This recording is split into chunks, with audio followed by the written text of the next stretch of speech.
Hey everyone, Maddy here with Efficiency First California. Welcome back to our series on understanding your home's electrical system.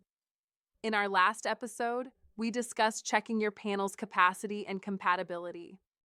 Now, let's look into something becoming more relevant daily: how home electrification, the addition of electric vehicles, solar panels, and smart home devices can all impact your electrical system. So, let's get started. Let's start with electric vehicles. If you're considering getting an EV, you'll need a dedicated charging station at home. These chargers typically require a 240-volt outlet, which draws much more power than your standard 120-volt outlets. Depending on the model, an EV charger can pull anywhere from 30 to 50 amps, significant enough that you need to ensure your electrical panel can handle the extra load. To safely support an EV charger, you'll need a dedicated circuit. That means setting aside one of these breakers just for your charger. If your panel is already close to maxing out, adding an EV charger could push it over the edge, meaning an upgrade might be necessary. Next, let's talk solar panels. Installing solar is a great way to reduce your energy bills and carbon footprint, but it also affects your electrical system.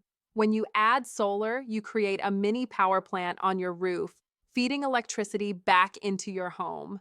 This requires your panel to handle not just the power coming from the grid, but also the power generated by your solar panels. Here's how it works. Solar panels generate DC, direct current electricity, which is converted to AC, alternating current, by the inverter. Then it flows into your panel just like electricity from the grid. However, your panel needs to be able to handle this extra input. If it's not equipped to manage the additional power, you could run into issues like backfeeding, where too much electricity is pushed into the system, potentially causing overloads or tripped breakers. Now, let's consider smart home devices. These might not draw as much power individually, but as you add more, smart lights, thermostats, cameras, and so on, they collectively increase your home's energy demand. Many of these devices must stay on constantly, meaning they use power 24/7. Over time, this can add up, especially if your panel is already close to its limit. Home electrification, an EV, solar panels, or smart home devices can significantly increase your home's electrical load. Here's what you need to keep in mind. 1.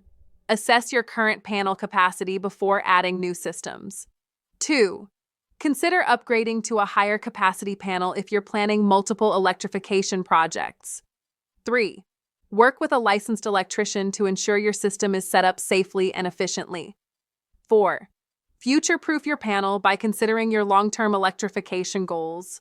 What you add today might be just the beginning. Remember, the goal is to make your home more efficient and sustainable without compromising safety.